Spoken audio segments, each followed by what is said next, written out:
prestigious Regional Institute of Medical Sciences or RIMS Manipur observed its 42nd Foundation Day on the 14th of September with great joy, recounting of the many achievements made by the institute since its inception on the same day in 1972, awarding of certificates to meritorious students, and a lineup of entertaining cultural shows.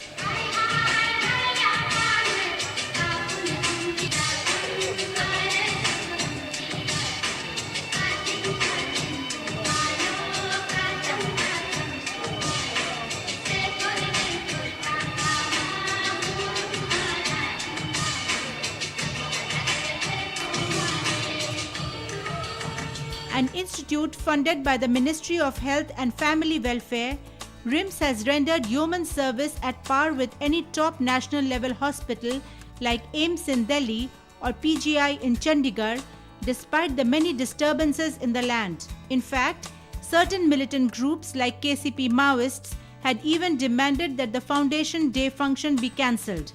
The faculty, students and Chief Guest Member of Parliament Dr. Thokchom Menia, however, continued undeterred. The students were particularly pleased that the medical college has expanded its offered courses from just an MBBS degree to 23 postgraduate degree disciplines, with the latest being addition of a dental college on the 20th of August 2012 and a BSc nursing course just 3 batches back.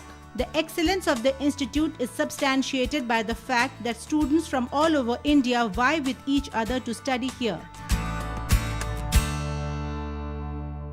This is a place where learning can happen very, very effectively, and this has been exemplified by the fact that candidates who secure very high ranks in the national examination like NEET, they have opted to study in RIMS. That itself shows that the students have already started knowing. I am passing on this message to the students who are passing out from here. When they go, they will send more patients to opt for RIMS. In fact, we have a lot of patients from the south, candidates from the south, from the west of this country, even from Delhi, UP, West Bengal. And in fact, the northeast candidates have become a minority here.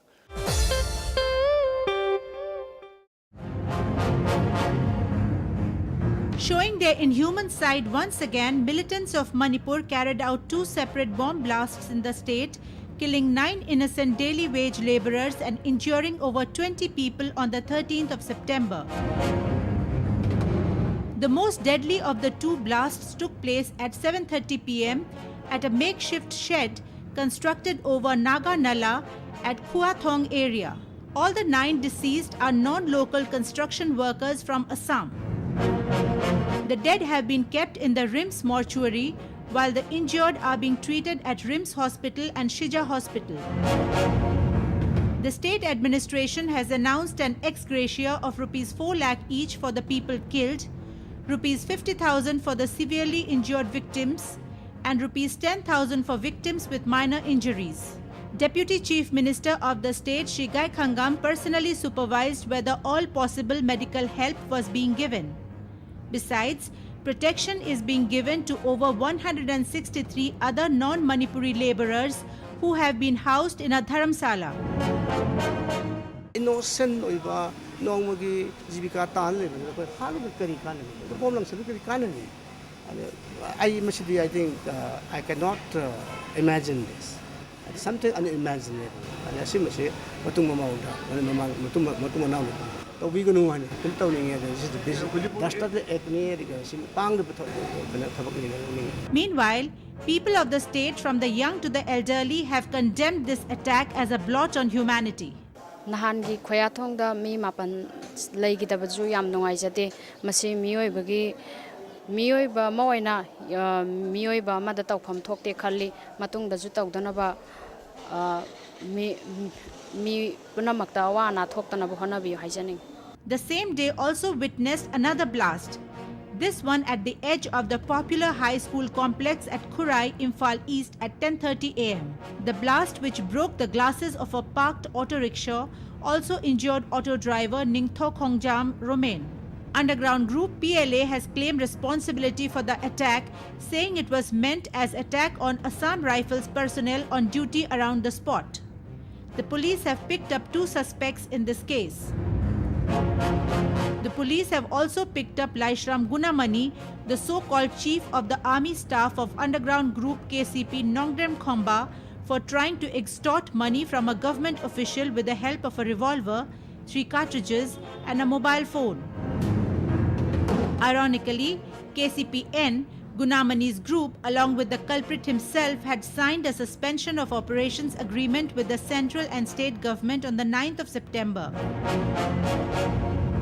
Gunamani, a resident of Khongba Laishram Lekai, has dared to flout the ground rules within a week's time of the signing of the SOO, which included promises of never returning to the wrong paths which the militants had taken. Whenever there is a peace talk between 2 contesting parties, between the government and the insurgents, I think there is a ground rule to be observed, to be followed by both sides.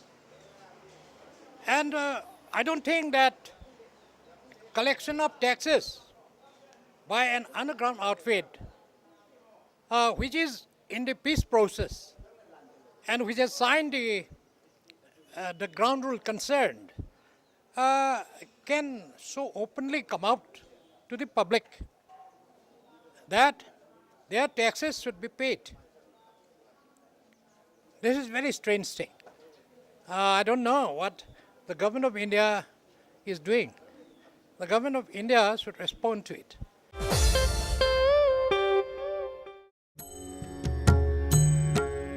Have you ever pondered over the irony that Lord Vishwakarma, whom Hindus believe to be the architect of the entire universe, is himself homeless?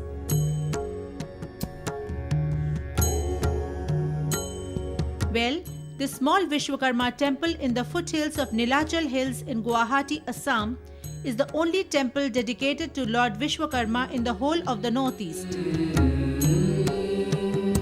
Built in 1965, this temple, built at the base of the hill on which the Kamakhya temple stands, is gradually seeing more and more devotees flocking from the whole of the Northeast, some just to pray with offerings and diyas, and some to get their vehicles blessed. This lineup of devotees understandably expanded on the 17th of September, the Vishwakarma Puja Day. People who earlier prayed in their houses and factories have been thronging here instead. मंदिर 1965 में बनाया था और उत्तर पूर्वांचल का एकमात्र विश्वकर्मा मंदिर है स्थापित मंदिर के हिसाब से। और आज इसको हम जागृत मंदिर हिसाब से क्यों कह सकते हैं कि नई गाड़ी किनने वाले डेली 5 से 7 गाड़ी वाले आते हैं, गुवाहाटी छोड़ के बाहर के भक्त आ रहे हैं। और आज सुबह 5 बजे से जो भीड़ चालू हुई है, पिछले कई वर्षों से भक्तों का समागम बढ़ते जा रहा है। For people who wonder whether it is possible for anyone treading on the wrong path to completely turn a new leaf and start working towards the betterment of the same society which he once wanted to control by gun. Maheshwar Basu Matare from Assam is a sterling case study. Let's go meet the man.